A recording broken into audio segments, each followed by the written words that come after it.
Welcome to the tutorial for the Paycheck Planner customized for employees of Good Shepherd Services. This is going to be a brief tutorial and I will go into some more in-depth examples in a future video. So I'm just going to show you the basic features.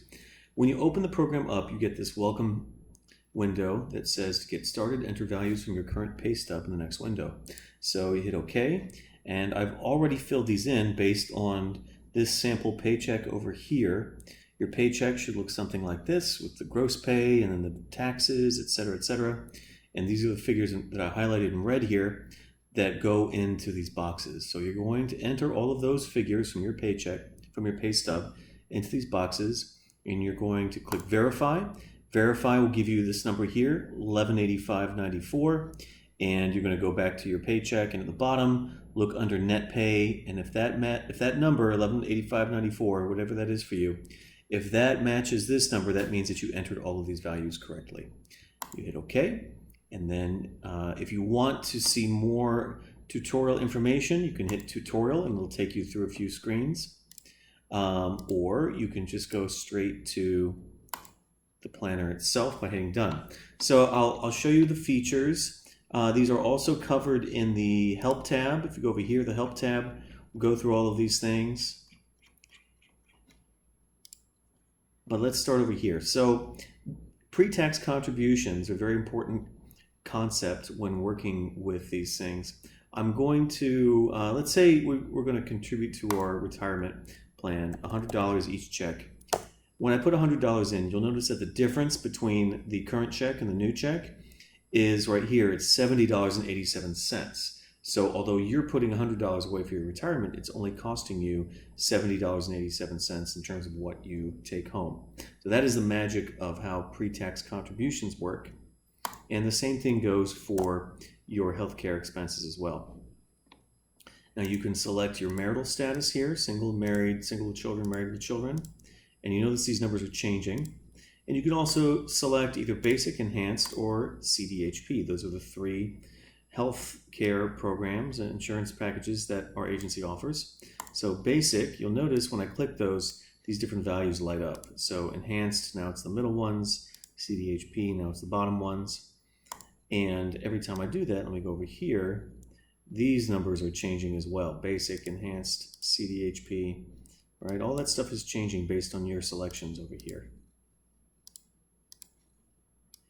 So you go back over here, and once you have selected your marital status, your family status, you can change any of the boxes that are in yellow. So here I am changing the number of primary care visits, and you can also type these in. Say you want to go to a specialist 10 times, right? And over here, it's tallying how much we paid toward our max out-of-pocket and or our deductible. So $40 co-pays, 10 specialist visits, that's $400. Here it says $400 toward my $2,500 max out-of-pocket. Now, if this were the CDHP program, Oxford determines what the negotiated price is. I'll explain that in another video. But let's say it was $60. Now it's multiplying 10 times 60, and this is $600 toward my $2,850 deductible / $3,850 out-of-pocket maximum. Let's go over here. You can enter in prescriptions. You can enter in uncovered dental and vision. Let's say 200 dental, 300 vision. And then over here we have the total deductibles, coinsurance, and out-of-pocket expenses. So with the basic plan, it would be $1,200, enhanced $1,200. That's because I didn't put any out-of-network. Let me put some out-of-network. You'll notice that it has only added it to the enhanced. So now it's $1,200, $1,400, $1,475. And then over here, it's going to give a summary based on your plan selection. So here's a summary for the basic version. It says total deductibles, etc., $1,200. The amount that you're contributing is nothing right now. Amount that won't be covered by the HSA is obviously the $1,200. And then here, this is very useful. It tells you how much you'd have to put in your paycheck in order to cover that. All right, so we come down here, and that's your paycheck amount. Come down here, and it gives you some advice. You should raise your FSA contribution from $0 to $46.15 because you are not contributing enough to cover your deductibles. So let's do that. Raise this to $46.15. And you'll notice these things change. Now current contribution and the amount needed are the same, and down here it tells you it looks like a good plan for you, and you won't have to worry about spending down your FSA balance at the end of the year. Now let's choose the CDHP. CDHP is different. It says this also looks like a good plan, though you could contribute up to $25 more.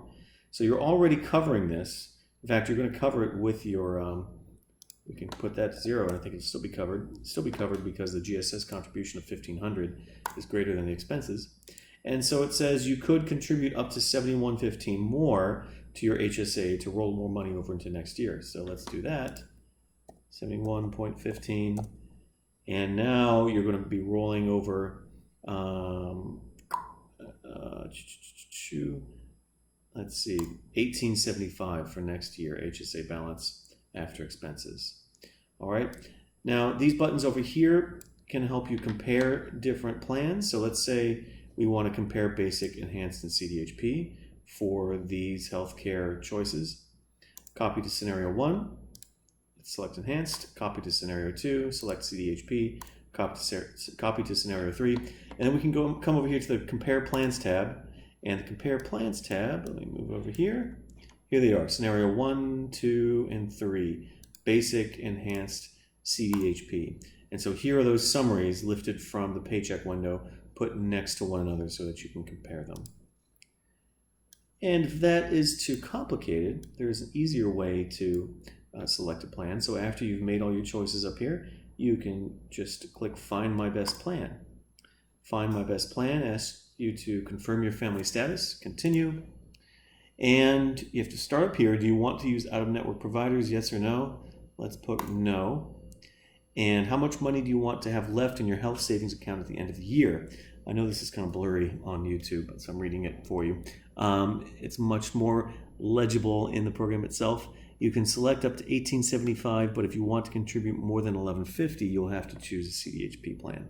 So let's just say we want to contribute let's say we want to have a balance of $500 at the end of the year. All right, find my best plan.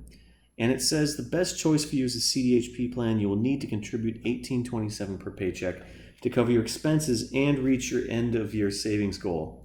And then we can click Make It So, and it'll make that change over here for us. Now, a slightly advanced feature of this is Show Me the Math. It is, if you're wondering why this stuff is so confusing, it's because in order to really make a 100% informed decision about this stuff, you would need to absorb all of this math right here because it all changes based on many different factors. The way that this program selects a best plan for you is it looks at the final amount of money that you are taking home and adds it to whatever would be left in your health savings account. So that is what your choices are worth to you in dollars. Now, if it turns out that the basic plan is better for you, then that is money that you're going to have to spend by the end of the year. But with the CDHP, that's money that you can roll over to next year. So here we can see that the final value of this plan with the CDHP is $30,997.76. And then the other two plans are slightly lower than that. And depending on what your choices are, it will tell you to pick either the CDHP or the basic or the enhanced. So for example, one way to, if you adjust the inpatient hospital figure here, let's give ourselves a $10,000 inpatient hospital procedure. And now let's see what it says, find my best plan. All right. Oh, oops, I'm supposed to do this first. Okay. Find my best plan. And now it's saying the basic plan. And that's because we ate up that our deductible with that hospital procedure. And we go over here, show me the math. Now we can see that the final value of this basic plan is $29,486.36, and the CDHP is a few $100 less, $29,148.34. Okay, so that is a very brief introduction to how this works. There are also resources here. All of the material published by Good Shepherd Services for its staff and the material published by Oxford is available down here in the form of links. And then we have websites that you may need to use and forms that you would need. in order to change your contributions. And here we have a very basic budget tool.